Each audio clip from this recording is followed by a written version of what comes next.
ketika saya lihat pengambilan 1.500 1,5 juta, itu dia hanya terima 1.005.000. Wih, 1.500.000, tapi Terimanya yang diterimakan hanya 1.005.000. Dan setiap mingguannya, setiap hari atau setiap mingguannya, penyetoran atau pembayaran angsurannya 195.000 kali 10. Kali 10. Gila banget ya. Itu yang setahu saya. Itu aja udah hampir 2 juta sudah. Ya, setorannya itu. dari situ. Potongannya sampai 495 tadi ya, dari 1.500.000, kemudian diterima hanya 1.005.000. Itu yang Mas Koko temukan itu di wilayah mana itu? Kalau menemukannya seringkali melihat banyak tempat. Cuman ketika ini ada di depan Polres ke barat sana itu ada sampai malam hari. Lingkungan mana itu? Lingkungan mana itu? Mau ke Watuulo.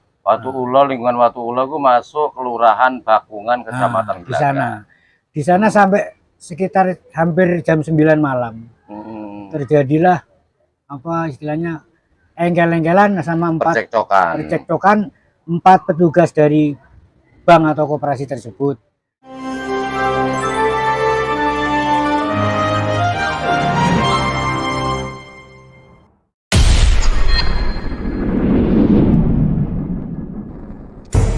Assalamualaikum warahmatullahi wabarakatuh. Pemirsa netizen dimanapun berada, seperti pada tayangan sebelumnya kami pernah membahas tentang maraknya praktek-praktek dari sebuah masyarakat menyebutnya adalah bank pelecit atau bank titil ya. Ini berkedok di belakangnya sebuah koperasi. Nah, tentu banyak sekali fenomena, bahkan kisi-kisi yang di dalamnya. Kami pada bagian kedua ini akan mengungkap sebuah kesaksian dari seorang narasumber yang mengetahui begitu luar biasanya kinerja dari petugas-petugas bank pelecit atau bank titil. Nah, kebetulan di hadapan saya ini telah duduk manis, namanya Bang Faisal. Oke, selamat malam Bang Faisal. Ya, selamat. Assalamualaikum. Waalaikumsalam. Pak Denny. Kang Faisal atau Bang Faisal, ini nama lengkapnya siapa? Ya, cukup dipanggil Bang Icol aja. Bang Icol, panggilannya Bang Icol. Kalau nama kesehariannya Bang Faisal ya. Berarti Icol itu panggilan nama kecil berarti di kampung berarti ya? Betul ya. Jadi panggilan kesayangan itu, Pak. Oh gitu ya. Sampai sekarang masih menyatu ya. Iya. Bang Icol, seperti yang Anda ketahui sebelumnya, saya kan pernah menayangkan sebuah wawancara dari sebuah LSM yang kebetulan istrinya juga korban dari bank titil atau bank pelecit. Kebetulan saat itu pasti kan beda pengalaman ya. Saat itu kami mengungkap ada sebuah pinjaman nasabah kepada bank pelecit sejumlah 1.500.000. Dia menerimanya itu 1.005.000. Kemudian angsurannya setiap minggu selama 10 kali itu 195. Dan ternyata setelah dimuat itu banyak saya menerima telepon persis mengalami hal serupa, terutama dari kaum mohon maaf dalam kutip teman-teman janda itu yang jualan warung-warung kecil, itu juga pinjem mengalami hal serupa. Nah, karena di sini saya dengar jenengan ini kan banyak pergaulan yang katanya juga pernah bahkan sering ketemu dengan petugas-petugas bank pelecit atau bank mingguan ya itu ya. Betul, bank mingguan. Sementara ada bank harian. Bisa ceritakan nggak seperti apa sih yang jenengan ketahui ketika jenengan ketemu para petugas bank pelecit tersebut? Ya, baik Pak Denny, terima kasih waktunya. Jadi kebetulan saya ini orang marketing dan orang lapangan, dan kami selalu bertemu dengan teman-teman klien kami itu di sebuah kafe, bahkan di warung-warung kecil. Warung kecil itu ya, warung kopi ya. Betul, betul ya. Saya tidak hanya bertemu dengan petugas-petugas koperasi sebagai pejuang keluarga itu, tapi juga sebagai pelaku usaha.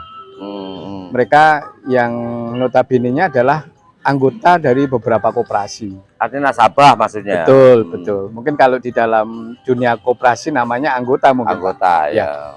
Dan itu saya lihat tidak hanya satu koperasi yang dia bekerja sama atau menjadi anggotanya. Ada beberapa koperasi, mungkin mulai dari pagi ada, siang ada, mungkin sampai sore. Artinya satu orang itu menjadi anggota di sebuah koperasi tersebut, Bank Pelcit lah ya. Itu punya pinjaman yang tahap pagi ada, siang ada, malam ada, begitu maksudnya? Iya, mungkin tidak sampai malam, Pak. Sore, karena ya sore.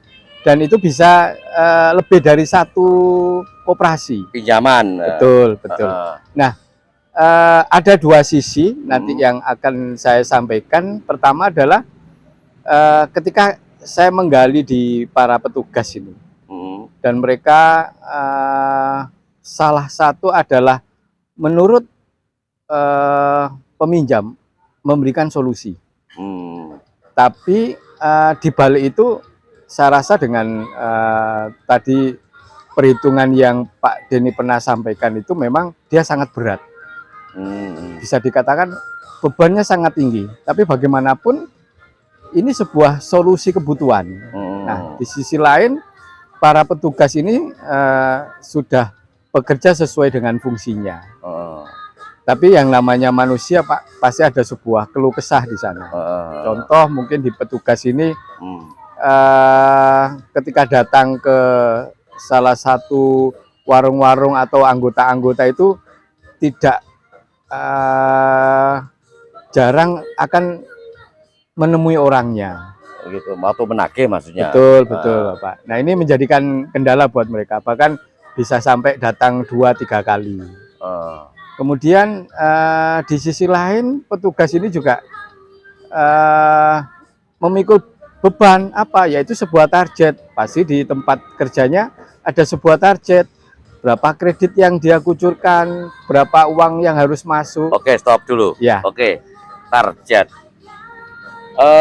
Apakah dalam hal ini setiap petugas dari Bank Pelcit yang berkedok sebagai koperasi mingguan itu memiliki target tertentu, dan seperti apa sih kinerjanya dari bosnya di Bank Pelcit yang berkedok koperasi tadi, kemudian turunannya kepada petugas, dari petugas kepada nasabah. Kira-kira seperti apa kinerjanya itu? Ya, yang jelas fungsi dari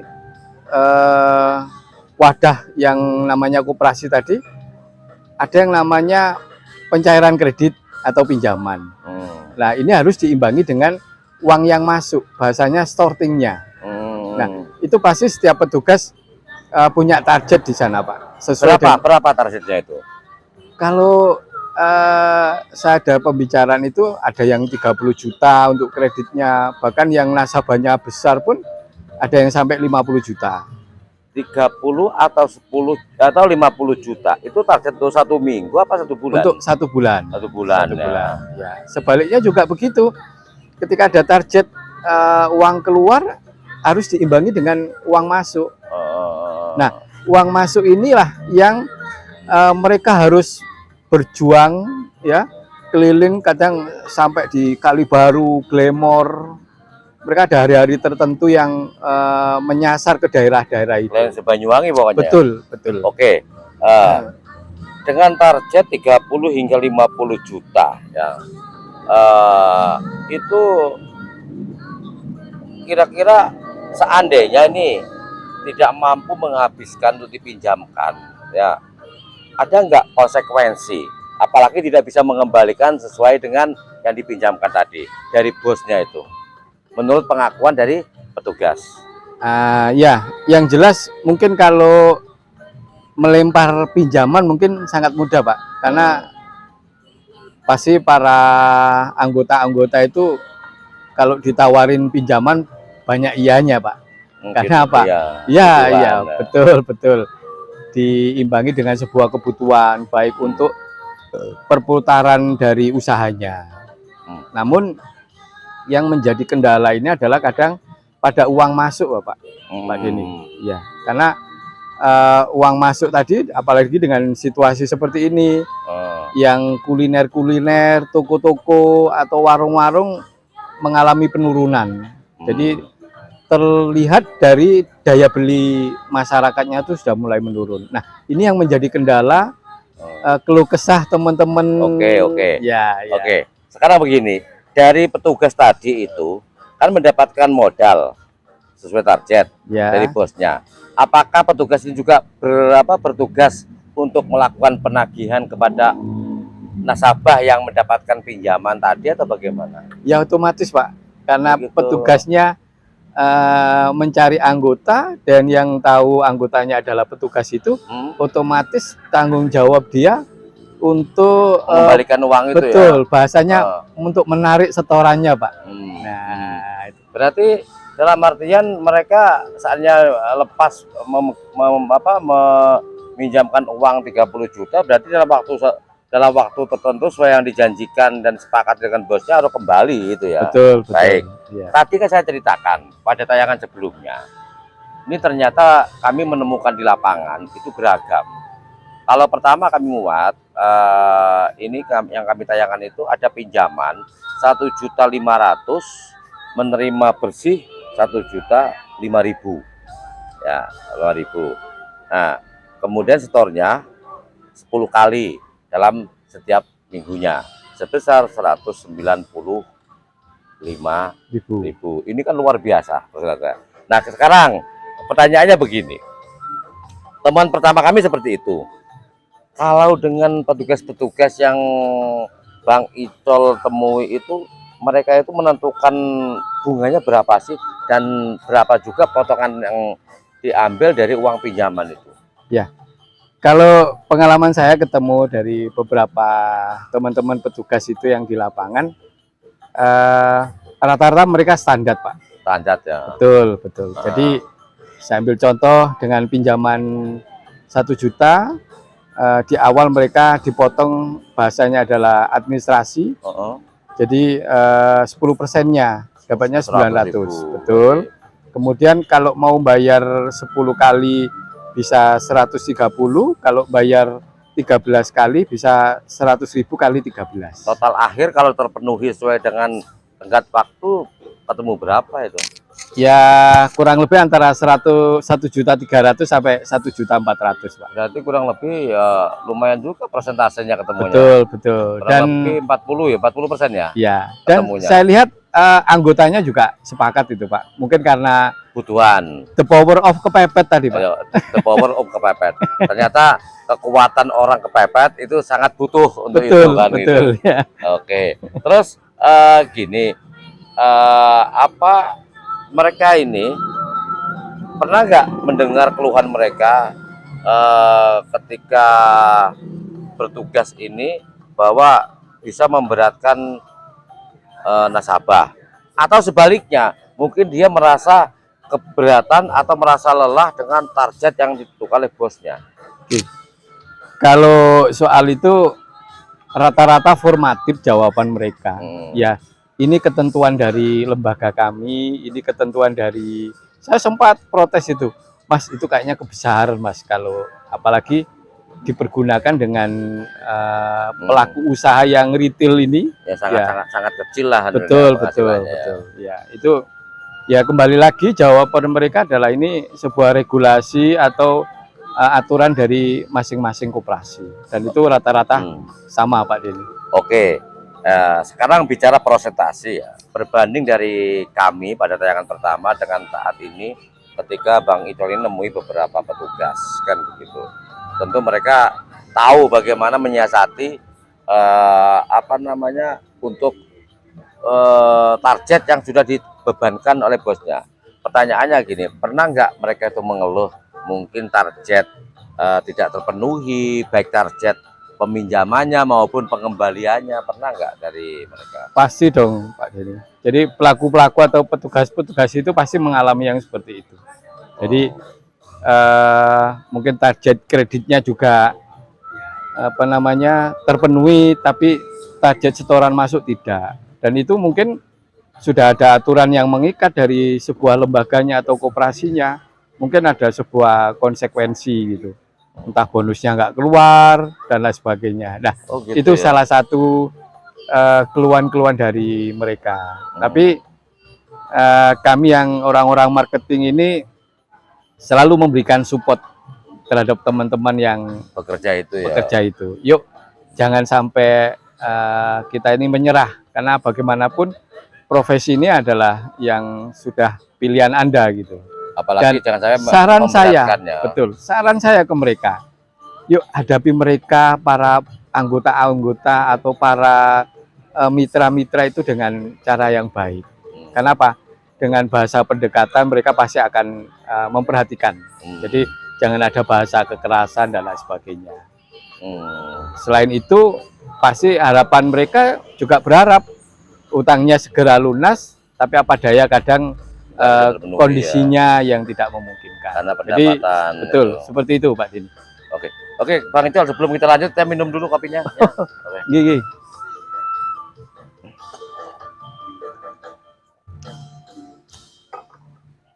Bang Icol, ini dengan melihat fenomena bunga yang ditetapkan baik yang tahap pertama yang kami tayangkan maupun dari temuan-temuan ketika Bang Icol bergaul dengan para petugas itu, dan kami juga sebenarnya punya lagi temuan-temuan. Kami sudah ketemu beberapa korban nasabah itu yang datang penagihannya sampai malam-malam itu ya. Kami punya rekamannya juga.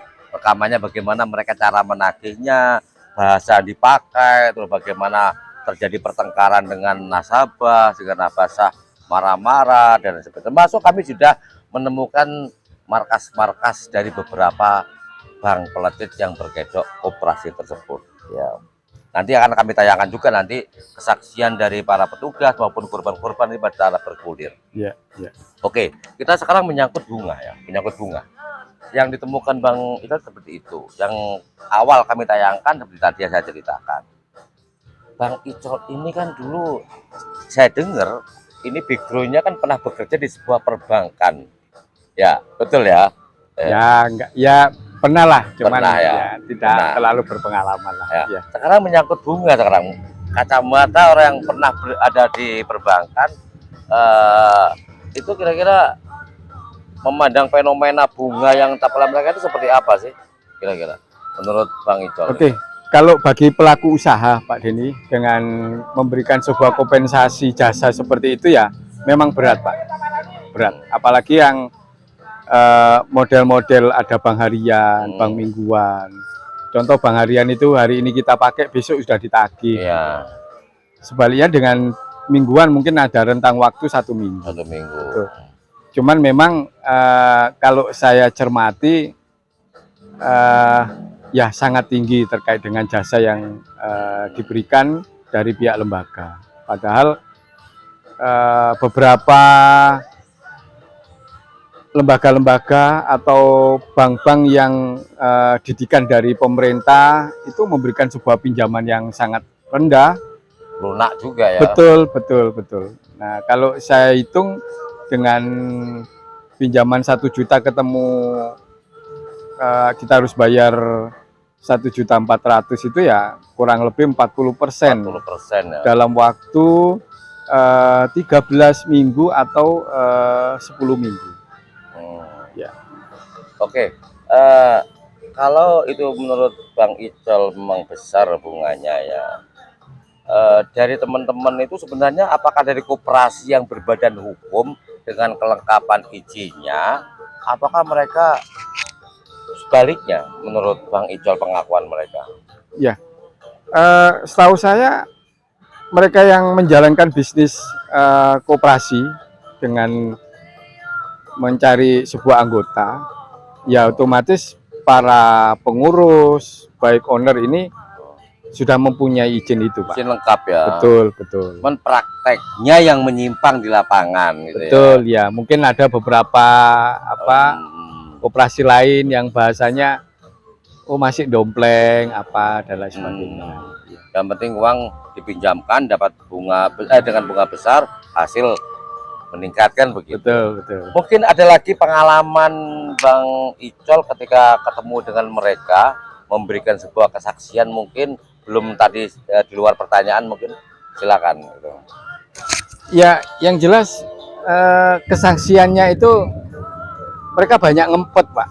Ngempetnya seperti apa ya? Ya, dengan kondisi seperti ini, pertama mungkin lapangan pekerjaan nggak ada dan ini pilihan dia yang mungkin sangat berat. Apalagi mereka punya tanggung jawab ya di belakang sana, ada keluarga dan anak, sehingga kalau ngomongkan keluh kesah itu pasti ya. Tapi saya salut sama mereka sebagai pejuang-pejuang keluarga dengan mengikuti aturan dari sebuah koperasi. Walaupun terpaksa ya. Ya, mungkin bisa seperti itu. Pak Icol, ya. Oke. Apa rata-rata yang kami temukan ya Bang Pelecit itu yang mengaku atau berkedok sebagai koperasi yang berizin, itu kan ada sebuah, kalau wong Banyuwangi nyebutnya pepel atau kartu angsuran. Itu biasanya pas kopnya itu dirobek. Kalau seperti Bang Icol, ke mereka gimana? Apakah ada kopnya di atas atau dirobek juga? Oh ya, kalau kemarin yang saya ketemu itu nggak sampai sedetil itu, Pak. Cuman tetap di dalam sebuah transaksi setor menyetor itu ada sebuah catatan. Betul, catatan. Dan ini catatan juga buat para anggota ya, harus benar-benar konsen ke sana. Jadi mohon maaf, nggak harus saling percaya terhadap petugas gitu. Itu harus untuk anggota atau nasabah itu dibekali lembaran angsuran enggak itu? Rata-rata ada yang dipegangi, ada yang enggak, Pak. Oh gitu ya. Jadi petugas cukup menulis kemudian menunjukkan. Oh gitu. Nah, kepercayaan aja berarti ya. Betul. Makanya ini yang saya katakan tadi, harus ada fungsi saling kontrol gitu. Namanya manusia ya mungkin keselip dan lain sebagainya. Jaga-jaga juga. Betul, ya. betul, Pak. Mungkin ada lagi pengalaman atau pengakuan yang belum disampaikan mungkin? Saya rasa cukup, Pak. Mungkin karena saya sering ngopi di warung-warung ya, jadi sering ketemu dengan mereka gitu. Okay. Ya. Baiklah pemirsa netizen dimanapun berada, itu tadi penyampaian dari Bang Icol yang seringkali bergaul dan bertemu dengan para petugas dari Bank Pelecit yang berkedok sebuah koperasi, dan ini menarik memang kita kaji, dan perlu kami sampaikan juga ini masih bagian yang kedua ya. Kami di sini bersepakat tidak menyebutkan apa nama sebuah koperasi tersebut, lembaganya atau ya. Koperasinya. Kalau kita bisa lihat di sana, ya. Pada sana ya. Jadi artinya apa? Kami sengaja menjaga privasi supaya tidak gaduh di masyarakat. Makanya kami untuk saat ini tetap merahasiakan, walaupun kami sudah menemukan beberapa data dan kami sudah mendatangi dan sudah kami dokumentasinya dari masing-masing gitu loh. Jadi, nah bagi Anda mungkin pernah menjadi korban dari Bank Pelecit ulahnya, apa namanya, Anda ingin mengadukan dan siap memberikan testimoni, silakan hubungi kami. Kami akan datang ke tempat Anda, dan kalau Anda misalnya ingin dijaga kerahasiaannya, kami tetap akan menghormati privasi siapapun yang siap memberikan kesaksian ya. Dan nanti akan pengalaman-pengalaman menarik. Untuk episode berikutnya kami akan menayangkan juga kesaksian dari para korban, jadi beragam, gitu beragam ya. Jadi lebih kompleks nanti, lebih Pak, kompleks lagi. Makanya kita satu persatu. Ya. Mudah-mudahan apa yang kami sampaikan ini bermanfaat bagi kita semua, dan ada sebuah greget dari Dinas Koperasi Kabupaten Banyuwangi untuk segera melakukan langkah-langkah yang diperlukan, melakukan penertiban atas praktek-praktek. Apalagi kami dengar di lapangan bahwa ternyata banyak penyerbuan dari luar Kabupaten Banyuwangi yang praktek harian, mingguan dengan bunga-bunga yang fantastis. Ya, kami sudah menemukan data semuanya. Iya. Oke. Mudah-mudahan Anda semua menjadikan ini sebagai referensi. Sehingga kita butuh, tapi jangan sampai dalam keadaan tadi itu mencekik diri sendiri kan begitu. Wassalamualaikum warahmatullahi wabarakatuh. Waalaikumsalam. Terima kasih. Terima kasih Bang Ito. Oke, terima kasih banyak. Kita lanjut kopinya, Pak. Oke, Bapak, kopi lagi.